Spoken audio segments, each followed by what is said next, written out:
আমাদের চারপাশে প্রতারক আর জালিয়াত চক্রের হাত থেকে রক্ষা পেতে আমরা যতই সচেতন হচ্ছি, প্রতারকরাও যেন নতুন নতুন কৌশল নিয়ে হাজির হচ্ছে আমাদেরকে ফাঁদে ফেলতে। দর্শক, 21-এর চোখের এবারের পর্বে তেমনই এক প্রতারণার চিত্র তুলে ধরব। আপনাদের সাথে আছে আমি ইলিয়াস হুসাইন। অনুসন্ধানে সহায়তা করেছেন হাসান মিজবা এবং বগুড়া প্রতিনিধি আবুল কালাম আজাদ।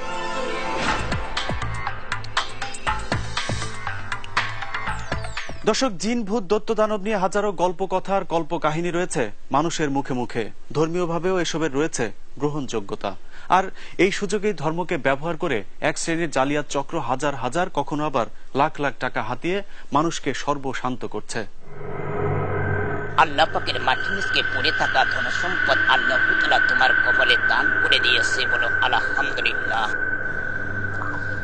বাবাজি, আল্লাহ পাকের দুনিয়াতে বাবাজি, এই মানব পৃথিবীর বুকে তুমি কোন জেলায় বসবাস করো বাবা? এরপর কি হয়েছে তা জানতে অনুষ্ঠানের পরের অংশ পর্যন্ত অপেক্ষা করতে হবে। দর্শক, গভীর রাতে মোবাইলে একটি কল, এরপর কিছুক্ষণ ধর্মীয় সুমধুর বাণী, তারপরের ঘটনা আপনাদের অনেকেরই জানা আছে আমাদেরও। দর্শক, জিনের বাদশার কথা বলছি। ফোন করে মানুষকে ধোঁকা দেবার এ ধরনের ঘটনা নতুন কিছু না হলেও নতুন হলো এসব কথিত জিনেদের নিয়ে এখন টেলিভিশনে বিজ্ঞাপনও দেয়া হচ্ছে। আর প্রশাসনের লোকজন বোধহয় সেসব দেখে মজাই পাচ্ছেন। আধ্যাত্মিক তান্ত্রিক জগতের অন্যতম শাস্ত্রীয় সাধক শাহ দবি চিশতির তেলেসমাতি জিন সাধনায় আপনার জীবনের যে কোনো জটিল ও কঠিন সমস্যাগুলো। আপনি কি লটারিতে বিজয়ী হতে চান? আজই সরাসরি মোবাইল করে গোপন নাম্বার জেনে নিন। এসব আজগুবি বিজ্ঞাপন চিত্র টেলিভিশনে দেখার পর অনেকেই হয়তো নিজেদের কঠিন সমস্যার সহজ উপায় খুঁজতে স্ক্রিনে দেখানো নম্বরে ফোন করেছেন। তারপরের তিক্ত অভিজ্ঞতা যে কারোর জন্যই বিব্রতকর। জিনের সাহায্যে শত্রু দমন, রাশির কুপ্রভাব থেকে মুক্তি ইত্যাদি বিষয়ের চ্যালেঞ্জ দিয়ে সমাধান দেয়া হয়। মধ্যরাতের পর থেকে কয়েকটি টেলিভিশন চ্যানেলে এ ধরনের বাছ বিচারহীন বিজ্ঞাপন চলতে থাকে। মূলত দেশের বাইরে থাকা বাংলাদেশিদেরকে প্রতারণার ফাঁদে ফেলতেই তাদের এই আয়োজন। আমেরিকা বিজয়ী কে চৌধুরী, কফিল বা মালিককে বশ করা, প্রেমে ভালোবাসায় ব্যর্থ, স্বামী স্ত্রী অমিল, বিভিন্ন ধরনের সমস্যার কথা বলে প্রচার করা এসব বিজ্ঞাপনের কোনোটিতে শুধু মোবাইল নম্বর, কোনোটিতে আবার ঠিকানাও দেয়া থাকে, যদিও সেগুলো আসলে ভুয়া ঠিকানা। বিজ্ঞাপনগুলো আলাদা আলাদা হলেও এসবের সবগুলোর হেকিম, কবিরাজ কিংবা ভণ্ড জিন অথবা জিনের বাদশা যে নামেই ডাকা হোক না কেন, সবগুলো নিয়ন্ত্রণই একটি চক্রের হাতে। শ্রেষ্ঠ আধ্যাত্মিক গুরু পীর বাবা শামসুদ্দিন রহমতুল্লাহ আলাইয়ের দেয়া নম্বরে লটারি খেলে শত শত প্রবাসী কোটিপতি হয়েছেন। চক্রটি ভারত, পাকিস্তানের বিভিন্ন আলেমদের ছবি ব্যবহার করে কোনো একটি নাম অথবা ঠিকানা দিয়ে এসব বিজ্ঞাপনগুলো প্রচার করেন। আসলে ওই ছবির কোনো ব্যক্তি অথবা ওই নামের কোনো মাজার ওই এলাকাতেই পাওয়া যাবে না। যে কোনো দৈহিক বা মানসিক সমস্যা, টাকা পয়সা ধার নিয়ে ফেরত দিচ্ছে না। আশ্চর্য হবার বিষয় হলো, রাজধানীর স্বনামধন্য বিপণী বিতান বসুন্ধরার বিভিন্ন ব্লকে এ ধরনের অনেকগুলো ভণ্ড জিনের দোকান রয়েছে। বিষয়টি নিয়ে কথা বলতে গেলে তারা 21-এর চোখের টিমের সাথে অসৌজন্যমূলক আচরণ করেন। ক্যামেরা, মোবাইলও কেড়ে নেওয়া হয়। জানা যায় বসুন্ধরা কর্তৃপক্ষের সাথে একটি চক্র এই ব্যবসার সাথে জড়িত। আর তাদের প্রধান শক্তি হলো থানা পুলিশ। তেজগাঁ থানায় নিয়মিত চাঁদা দিয়েই চলছে প্রতারণার এই ব্যবসা, যে কারণে গণমাধ্যমও তাদের কাছে কোনো ব্যাপারই না। জিএম কিংবা ওদের কর্তৃপক্ষের একটা ইন্টারভিউ নিতে গিয়েছিলাম, তো সিকিউরিটি গার্ড আমাকে বললো যে আমাদের জিএম সাহেব ব্যাপারে কথা বলবে। আমরা জিএম এর কাছে গেলাম, তা আমাদেরকে কফি খেতে বললো। পরে একটা অজুহাত দিল যে আমরা নাকি গোপনে ছবি তুলছি। এই অজুহাতে তারা আমাদের ক্যামেরা কেড়ে নিল, আমাদেরকে মারতে তেড়ে আসছে, পাশাপাশি ও বলছে যে বেঁধে পিটাবে, পুলিশে দেবে, সব অনেক ধরনের আমাদের হুমকি ধামকি দিল। এক পর্যায়ে গিয়ে আমাদের ক্যামেরা, মোবাইল সবকিছু আমাদের থেকে ছিনিয়ে নেয়। বিজ্ঞাপনগুলো বেশিরভাগ অনেক রাতে প্রচার হবার কারণে বেশিরভাগই প্রবাসীরাই প্রতারণার শিকার হন। হুজুর জিন সাধন করে ও ইসমে আজমের আমল দ্বারা অতি অল্প সময়ে বিজনেস আকারে মানব করে যাবতীয় সমস্যার সমাধানে খেদমতে নিয়োজিত এ ধরনের একজন তাসলিমা সৌদি আরবে বাসা বাড়িতে কাজ করে 2 বছরে যা উপার্জন করেছেন তার পুরোটাই গিলে খেয়েছে ভণ্ড এক জিন সাধক বাবা। কি বলে নেয় মানে কইছে যে কোরআন শিব দিব মসজিদে, তারপরে এতিমখানা খাওয়াইবো, তারপরে অনেক এডি বলছে আবার কি জায়নামাজ কিনবো, তারপরে এরকম করম করে করে কথা নিচ্ছে। কইছে আর কি যে হ্যাগো নাকি জিন নাকি পালে হ্যাগো বুক দিতে হইব, এসবটা কইয়া কইয়া নিচ্ছে আর কি। আচ্ছা, কত টাকা দিয়ে? টাকা দিয়েছি 2.5 লাখ টাকা পরে আসছে। আরো কতবারে দিচ্ছেন? মানে হিসাব করলে বলুন যে কত টাকা আরো বেশি হইব মনে আর কি। হ্যাঁ, কতবারে দিয়েছেন এই টাকাটা? টাকা দিছি 12 বার হইব। ঠিকানাটা কি ছিল আপনার টেলিভিশনে? ঠিকানাটা ওই যে আসছিল যে লেখা হয়েছে যে রুম নাম্বার 88, সিটি বসুন্ধরা, প্রান্তপর ঢাকা। দর্শক, টেলিভিশন চ্যানেল অথবা নামি দামি মার্কেটগুলো যখন অবৈধ প্রতারণামূলক মিথ্যে এসব ব্যবসায় সহায়তা করছে, তখন ফাঁদে পা দেওয়াটাও সাধারণ মানুষের জন্য অনেক স্বাভাবিক ঘটনা। এত কিছুর পরও এসব ব্যবসায়ীরা যদি জেগে থেকেও ঘুমানোর ভান করেন, তাহলে সাধারণ মানুষকে বিপদ থেকে কে রক্ষা করবে, সেটা বিরাট বড় এক জিজ্ঞাসা চিহ্ন। আসসালামু আলাইকুম, কে পীর বাবা? বাবা আল্লাহর নেক বান্দা হাসলে হেনানো খাজা বাবা তরিকাতে নূরে আম্বিয়ান। কোন নাদান বান্দা ফোন করেছিস বল বাবা? আপনার ওই দিন ফোন দিয়েছিলেন, আপনি বলছেন 10,100 টাকা দিতে বিদেশ নিয়ে যাওয়ার ব্যাপারে একটা কথা বলছিলাম। আবার চরণ মোবারকে তোকে বিদেশ ভ্রমণের সুযোগ করে দিবে বাবা। এখন কি আপনার এখানে আসবো? তাহলে বাবা, বাবার একটা কুদরতি নাম্বার আছে বাবা, ওই নাম্বারে তুই বিকাশ করে 10,001 টাকা আগামীকাল সকাল 10টার ভিতরে পাঠাতে পারবি না বাবা? আমার মা আসবে, আইসা আর কি ইয়া করবে, এই জন্য আমি আমার এইভাবে দিতেছে না। আরে বাবা, তোর মাকে আনতে হবে না, তুই এই টাকাটা বাবার উপরে বিশ্বাস করে 10,001 টাকা বিকাশ নাম্বারে পাঠিয়ে দে। ইনশাআল্লাহ বাবা তোর বিদেশ ভ্রমণ নিশ্চিত হবে বাবা। প্রতারণার শিকার আরেকজন আনিস মিয়া। কেয়ারটেকার হিসেবে মোহাম্মদপুরের একটি বাসায় কাজ করে সে।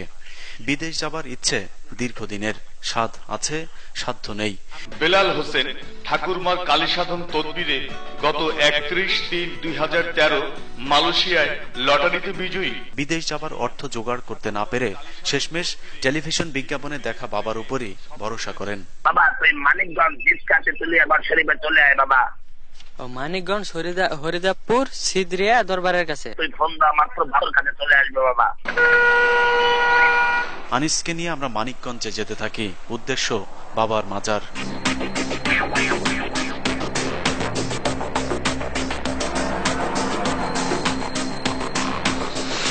মানিকগঞ্জ বাসস্ট্যান্ডে গিয়ে বাবা আনিসকে ফোন করার কথা বলে, কিন্তু সেখানে যাবার পর বাবার ফোন বন্ধ।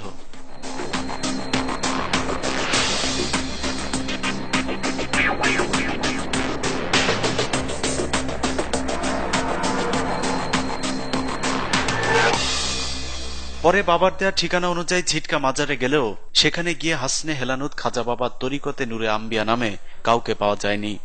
আপনারা কি টেলিভিশনে কোনো অ্যাড দিচ্ছেন যে জিন সাধক বা মানুষের যত ধরনের সমস্যা আছে সেই সমস্যাগুলো সমাধান করবে, এরকম কোনো অ্যাড দিচ্ছেন টিভিতে? না, কখনোই না। দর্শক, মানিকগঞ্জে আমরা যখন নূরে আম্বিয়াকে খুঁজে ফিরছিলাম, ঠিক তখনই 21 চোখের আরেক দল মুন্সিগঞ্জে অন্ধ বাবার দরবারের সন্ধানে। কিন্তু সেখানেও বিজ্ঞাপনে দেখানো অন্ধ বাবা নামে কোনো ব্যক্তি বা মাজারের অস্তিত্ব খুঁজে পাইনি। ওই যে যাত্রাবাড়ি থেকে বলছিলাম ভাইয়া, একটু বাবার লোক একটু কথা কইতাম ভাইয়া, আমার মায়ের তো মায়েরা যাইতেছে ভাইয়া। টেলিভিশনের বিজ্ঞাপনে দেওয়া ফোন নম্বরে কল করলে ভণ্ড বাবা জানান, মুন্সিগঞ্জ থানার পাশে গিয়ে যে কাউকে জিজ্ঞেস করলেই অন্ধ বাবার মাজার দেখিয়ে দেবে।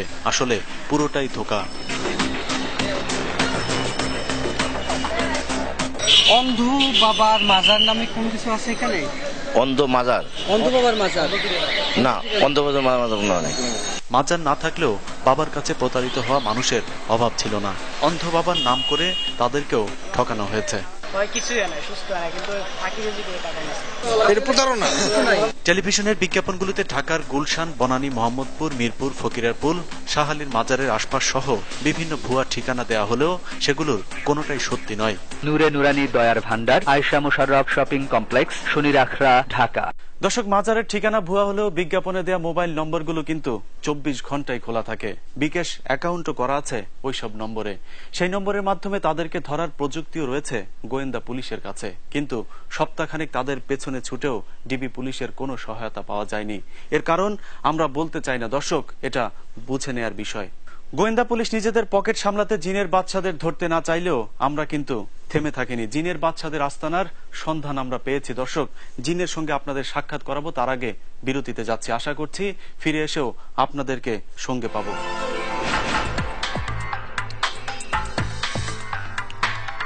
সঙ্গে থাকবার জন্য ধন্যবাদ। দর্শক, কথিত এসব জিনের বাদশাদের বিচরণ শুরু হয়েছিল বরিশালের কয়েকজন প্রতারকের হাত ধরে। এরপর তা ছড়িয়ে পড়ে গ্রাম থেকে গ্রাম, জেলা থেকে গোটা দেশ জুড়ে। বিভিন্ন এলাকা ঘুরে সেই জিনেদের এখন প্রধান আস্তানা বগুড়াতে। ঢাকা থেকে 21-এর চোখের এবারের যাত্রা বগুড়া।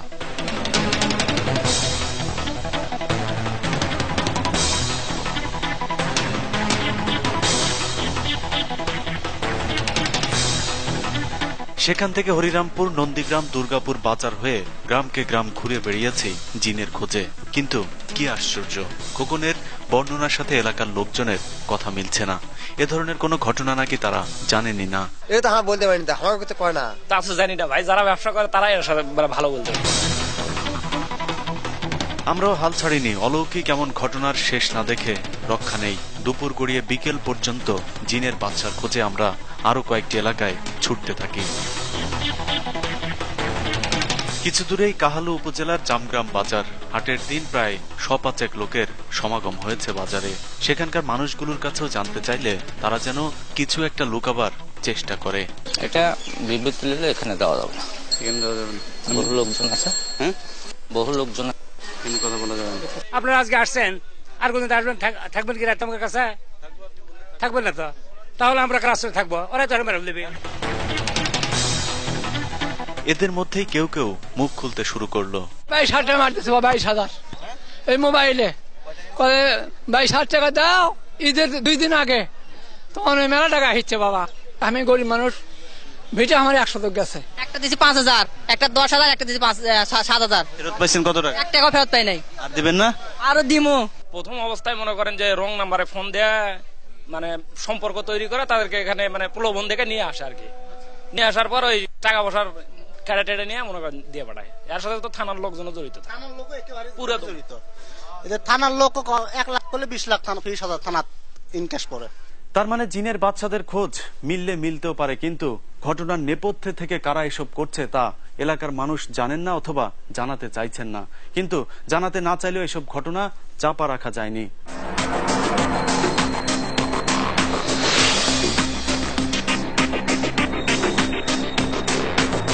গাইবান্ধার কাটাখালী বালুয়া গ্রাম। এই গ্রামই নাকি এলাকা, এমনকি পুলিশের খাতায়ও জিনের গ্রাম নামেই পরিচিত। রাত হলেই কয়েকটি দলে বিভক্ত হয়ে যায় জিনের বাচ্চারা। শুরু হয় বিভিন্ন অপরিচিত মোবাইল নম্বরে ফোন করা। 100 নম্বরে ফোন করে একজনকে বোকা বানিয়েও যদি 10,000 টাকাও হাতিয়ে নেওয়া যায়, তাহলেও মন্দ কি? জিন একটা শব্দ, এটা তো আমরা যারা মুসলমান তারা বিশ্বাস করি, এবং এই পথে যারা থাকে তাদেরকে অনেকেই বিশ্বাস করে আর কি, যে জিন তো একটা শব্দ আছে, ধর্মীয় বিধিবিধানের মধ্যেও আছে আর কি।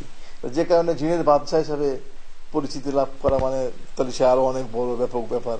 এটা মূলত একটা প্রতারণা আর কি, মানুষের সঙ্গে বিভিন্ন রূপে প্রতারণা করা।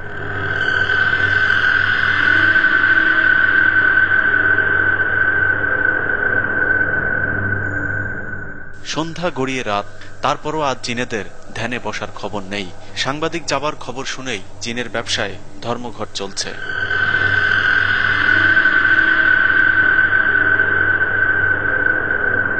বালুয়া গ্রামের পাশের এই বাগানেই নিয়মিত জিনেদের মেলা বসে। এদের অধিকাংশই দিনের বেলা মানুষ হলেও রাতে নাকি জিন হয়ে যায়। তবে নিজেদের জিন সাজার কথা অস্বীকার করলেও এলাকার অনেক জিনের বাচ্চা থাকার বিষয়টি স্বীকার করেছেন। ভাই এগুলো যারা করে তাদের কথা খুবই আমরা এগুলোর হাতে নাই ভাই, জানতো।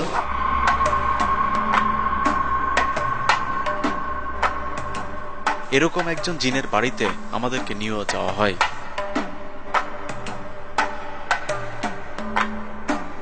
ঘুটঘুটে অন্ধকার বাড়িতে যেতেই জিনের বাদশা রেগে যায়।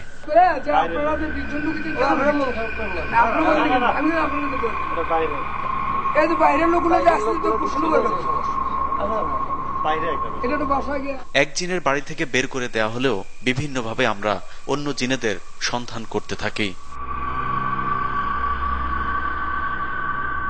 শেষ পর্যন্ত লালু নামে এক জিনের বাদশার সন্ধান পাই। লালুর বন্ধু মাসুদকে নিয়ে আমরা তার আসরের দিকে হাঁটতে থাকি।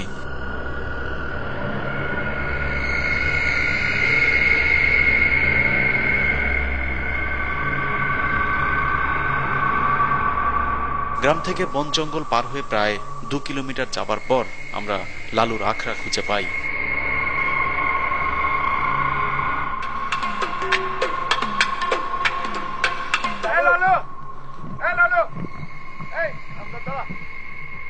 দৌড়ে পালানোর চেষ্টা করলেও তার বন্ধু মাসুদের সহায়তায় সে আমাদের সাথে কথা বলতে রাজি হয়। আসল নাম লালু হলেও জনে জনে তার নাম পরিবর্তন হয়ে যায়। হ্যালো বেশ বাবাজি, আসসালামু আলাইকুম। বাবাজি মহান আল্লাহ পাকের হুকুমে, আল্লাহ পাকের আদেশে বাবাজি আমি দুখানা কথা কদম বলিব, যে কথা কদম শুনলে বাবাজি তোমার ভালো হবে, মঙ্গল হবে। বাবাজি দুনিয়ার বুকে শান্তি পাবি, পরকালেও শান্তি পাবি, আল্লাহ পাকের জান্নাত নসিহত করবি, বল আলহামদুলিল্লাহ। বাবাজি আল্লাহ পাকের হুকুমে, আল্লাহ পাকের আদেশে, আল্লাহ পাকের হুকুম হয়েছে, আল্লাহ পাকের আদেশ হয়েছে এই গভীর অজনীতে তোর সঙ্গে দুখানা কথা কদম বলার জন্য। বাবাজি আল্লাহ পাক, সেই আল্লাহ পাক সৃষ্টি করেছে তোমাকে, ওই আল্লাহ পাক হুকুম করিয়েছে শবেবার রাত্রিরে বাবাজি একটি বৎসরের একটি রাত যায়, শবেবার রাত লাইলাতুল বরাত, শবেবার রাত ভাগ্য রজনীর রাত, যে রাত্রিরে বাবাজি চারখানা জিনিস নিজে হাতে লিখিত বর্ণন করে দেয় আল্লাহ পাক। বাবাজি হায়াত, মৌত, এজেক, দৌলত, এই দৌলতের ভান্ডার থেকে আল্লাহ পাক শবেবার রাত্রিরে তোমার কপালে মাটির নিচকে 7টা হাড়ি ধন সম্পদ আল্লাহ পাক দান করে দিয়েছে, বল আলহামদুলিল্লাহ।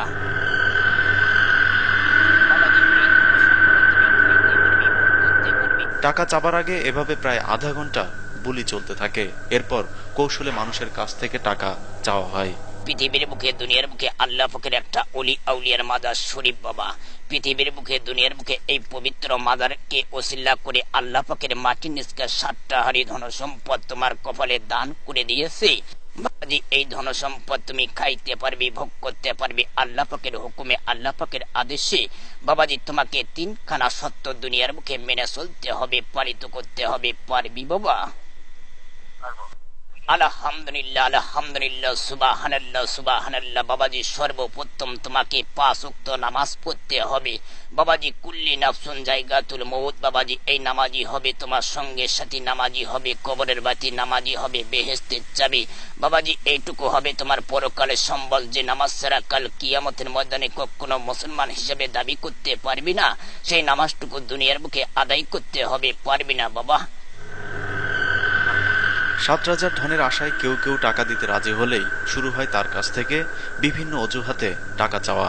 প্রথমে টাকার অঙ্ক কিছুটা ছোট হলেও ধীরে ধীরে সেই অঙ্ক বাড়তে থাকে, কখন আবার লাখও ছাড়িয়ে যায় টাকার পরিমাণ। হাড়ি নেচতে যাবো আমরা বিধর্মীর রাজ্যে, জিনের রাজ্যে যাব, তখন মা আমরা যে জিন জাতি যাবো, 21,000 জিন জাতি যাবো, এই হাড়িগুলো নিচতে এখানে খরচা হবে। এগুলো খরচা দিতে গেলে 2 লাখ কি 3 লাখ কি 5 লাখ টাকা দেওয়া নাকি। এই যে হাড়ি টাকা দেওয়ার জন্য আবারও টাকা সংগ্রহ করে না মাজারে আসে। এই লালু জিন নাকি প্রায় 40 রকমের কণ্ঠে কথা বলতে পারে। আমি মনে করেন সর্বপ্রথম বলি বেশ বাবা, আসসালামু আলাইকুম ওয়া রাহমাতুল্লাহি ওয়া বারাকাতুহু।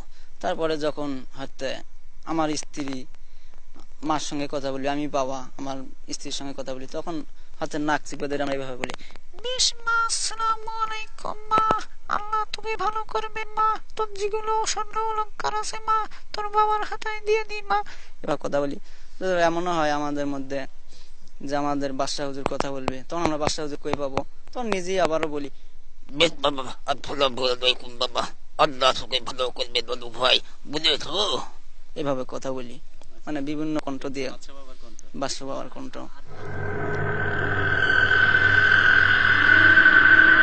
এলাকায় লালুর মতো নাকি আরো প্রায় 1000 খানেক জিন আছে, আর তাদেরকে নিয়ন্ত্রণ করছে বগুড়ার তোতা নামে এক কথিত জিনের বাদশা। আপনাদের দলের মূল হোতা কে? তোতা মিয়া, বগুড়া। কোথায় থাকে? বগুড়ায় থাকে। জি। ওনার কাজটা কি? ওনার কাজ আমাদেরকে কোথাও আটকা খেলে ধরে নেশা, মানে জামিন দিয়ে নেশা, কোন পুলিশের হাতে যদি আমরা আটকা খাই সে জামিন দিয়ে নেশা, আমাদের এই সহযোগিতা করে। দর্শক, কে এই তোতা? নিশ্চয়ই মনে আছে বিরতির পরপর আপনাদেরকে বগুড়ার জামগ্রামে নিয়ে গিয়েছিলাম, কিন্তু সেখানে জিনের বাদশাকে আমরা খুঁজে পাইনি। লালুর বক্তব্য যদি সত্য হয় তাহলে সেই জামগ্রামে রয়েছে জিনের বাদশাদের গডফাদার। চলুন আবারও ফিরে যাই বগুড়ার সেই জামগ্রামে।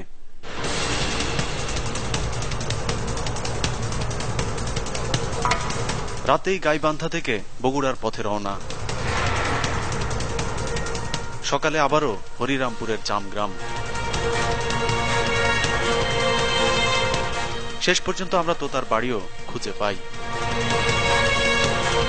তোতা আমাদের দেখে ঘাবড়ে গেল, নিজের বক্তব্যে তিনি অটল ছিলেন। এগুলো তো হয়, কিন্তু কিভাবে করে কি করে এটা আমি বলতে পারবো না। প্রসেসিংটা একটু বলেন যে না না এইভাবে ওরা তো আমরা জানি না এইভাবে করে। আপনি তো নাকি এই পুরো এই চক্রটা শেল্টার দিচ্ছেন আপনি? না না না না না মিথ্যা কথা। পুরো চক্রটার তো মূল হতাই আপনি। মিথ্যা কথা, মিথ্যা কথা।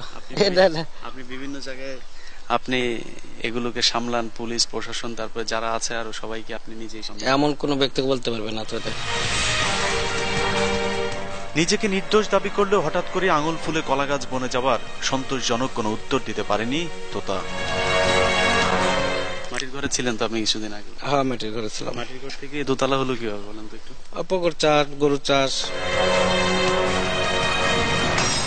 1 বছরে মাটির ঘর থেকে দোতলা হয়ে গেছে। কি এমন আলাউদ্দিনের জাদুর চেরাগ পেলেন তোতা? মূলত এই তোতা স্থানীয় বিএনপির রাজনীতির সঙ্গে জড়িত। এর আড়ালে তিনি জিনের বাদশাদের পুলিশ সহ সব ধরনের সমস্যার হাত থেকে রক্ষা করেন, বিনিময়ে হাতিয়ে নেন মোটা অঙ্কের টাকা। রাজনৈতিক ভাবে এখন বর্তমান বিএনপি। বর্তমান, আগে কি করতেন? এখন আগেও বিএনপি। আর স্থানীয় ডিবি পুলিশের সঙ্গে লিয়াজু করেন তার ভাগ্নি জামাই জমির হোসেন। ভাইজান কি করেন? আমার বাড়ি বগুড়া। বগুড়া? এখানে কেন আসছেন? শ্বশুর বাড়িতে আসছি। শ্বশুর বাড়ি কোনটা? এটা শ্বশুর বাড়ি। তোতা ভাই কি হয়? মামা শ্বশুর হয়।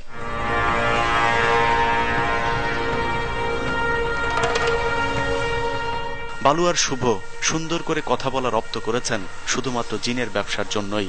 লাভজনক ব্যবসা হওয়ায় মাস্টার্স ডিগ্রি পাশ করার পরও চাকরির জন্য চেষ্টা করেননি।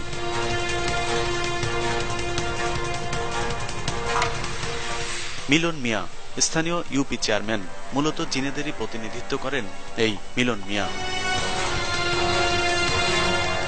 বিভিন্ন গণমাধ্যমে বিজ্ঞাপনের কাজটিও তিনিই করেন। তাদের সাথে রয়েছে আইটি এক্সপার্ট, মোবাইল কোম্পানিগুলোর কিছু অসাধু ব্যবসায়ী, যারা তাদের শত শত মোবাইল সিম সরবরাহ করে থাকেন নিয়ম বহির্ভূতভাবে। দর্শক, বরিশাল বগুড়ার গাইবান্ধার কয়েকজন প্রতারক মিলে ঢাকায় বসে শুরু করেছিলেন জিনের বাদশার এই প্রতারণামূলক ব্যবসা। একজন দুজন করে তাদের সংখ্যা আজ 1000 খানেক ছাড়িয়ে গেছে। দর্শক, এদের বিষয়ে সাবধানে থাকতে হবে, কারণ মনে রাখতে হবে ধনী হবার যে কোনো সহজ পথই ঝুঁকিপূর্ণ। দর্শক, 21-এর চোখ সবসময় দৃষ্টি রাখে অন্যায় আর অনিয়মের দিকে। আপনার চারপাশে যখন যা কিছু ঘটছে তা যদি আপনার কাছে মনে হয় অপরাধ, অবিচার, তাহলে আমাদেরকে জানাতে ভুলবেন না। 21 টেলিভিশন আপনার পাশে দাঁড়াবে, তুলে ধরবে আপনাদেরই কথা। আমাদেরকে লিখতে পারেন প্রযোজক 21-এর চোখ, 21 টেলিভিশন, জাহাঙ্গীর টাওয়ার, 10 কারওয়ান বাজার, ঢাকা 1215।